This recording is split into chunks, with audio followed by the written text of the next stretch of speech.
Okay, so I got all my words cut out now. And I think I'm just gonna start, I'm thinking I'm gonna line them up over here on the side. Something like that. Yep, I like that. So I'm gonna get my Mod Podge. Could also use some matte medium to do this. And I'm just going to put that on the back and glue these down.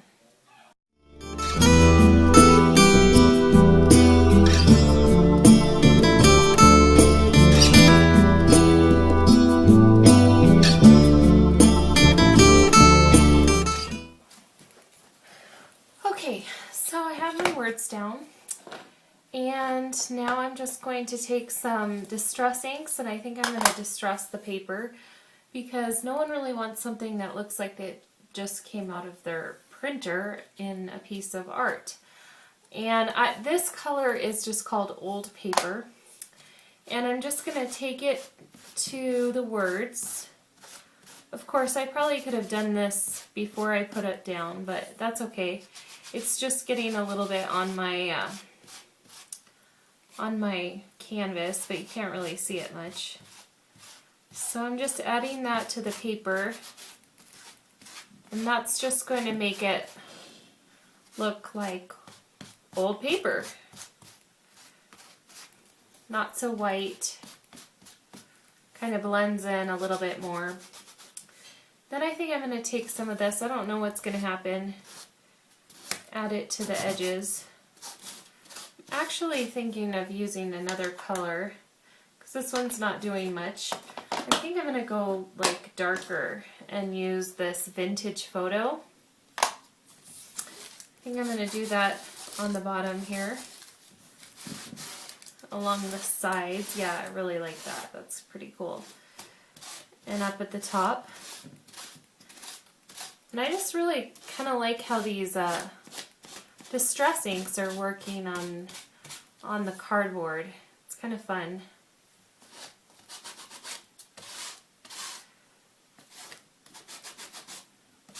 Got a little bit on my painting, but that's okay. Okay, I really like that a lot. I think the only thing I'm probably going to add is just maybe a little bit of spray inks. I don't know, let's see. And again, that's really, really dark. I don't know if I want it that dark, so I'm going to just blot it. I'll take up some of the color there. And I think I'm going to do this lettuce. I like the lettuce. But I kind of just want it barely there, so I'm going to kind of pull it back a little bit.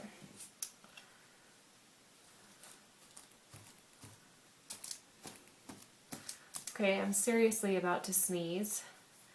Fighting that off a little bit. So I'm just looking at this, and right now I'm feeling pretty good about it. I like the words. I like the way that the rose came out. I don't know, I'm thinking maybe I might add just a little bit of gesso to it. Just for something different. Kind of like mute it out a little bit in some places.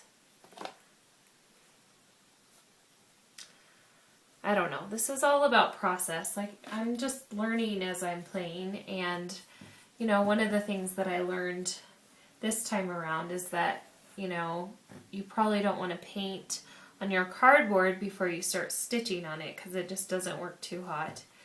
So I think I'm going to just add a little bit of gesso down here. And maybe over here on the side. I don't know.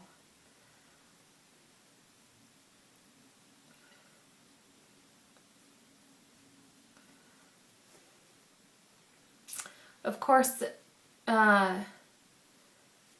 with the gesso, you have to remember that when you're using the gesso on any of these things that I've used, unless it's acrylic paint, well, so I've used watercolor, I've used the spray inks, I've used, is that all I used? Yeah.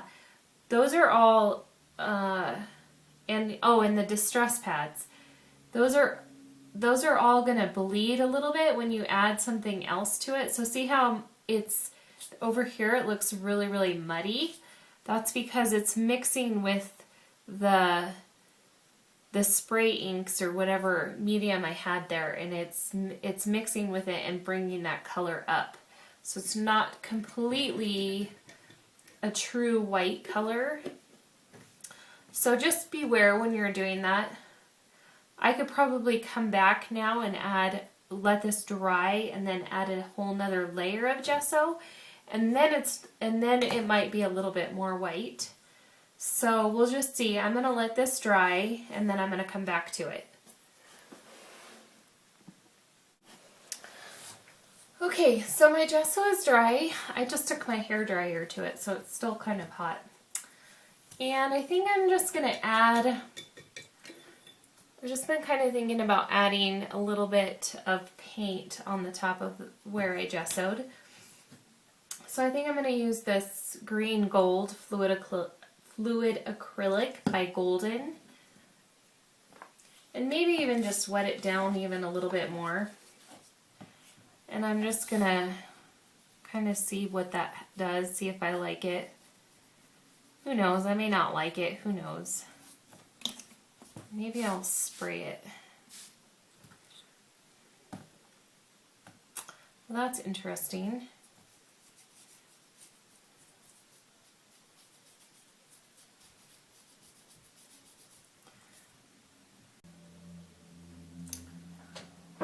Okay, so I like that, but I don't necessarily love it. It just feels like it's still almost missing something. And I'm not quite sure what it is. I think I might just spray a little bit there even. And just blot a little bit.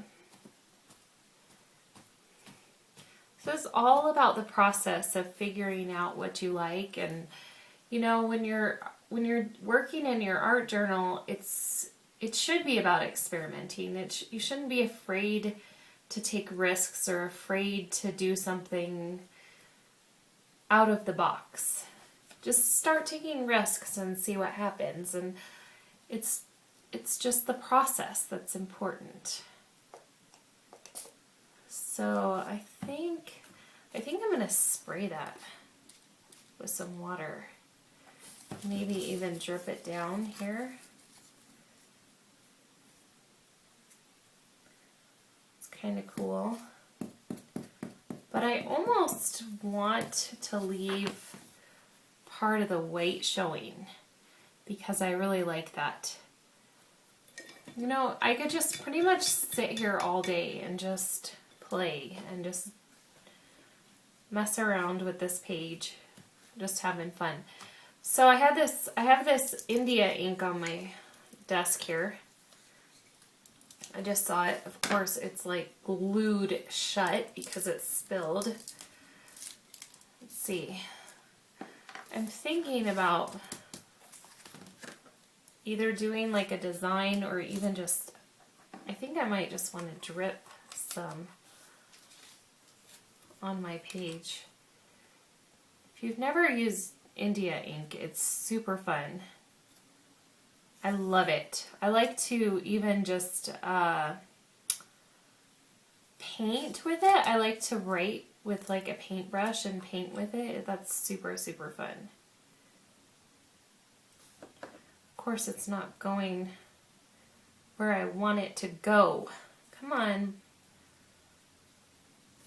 Obviously, I don't have enough on there because it's not dripping.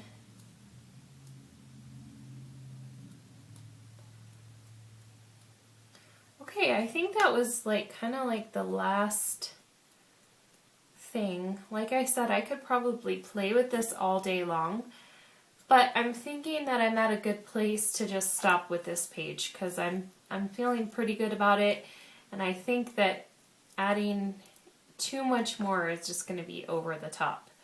So I like it. I like the rose. I like the messiness. I like the splatters and the spray inks. I like the words and how, like, I really like this part right in here where it's kind of got the spray ink and the distress ink on the words and even the gesso up here. I'm feeling pretty happy, so I think I'm going to stop here. So hopefully you were encouraged and you're ready to go play yourself. Thanks for watching.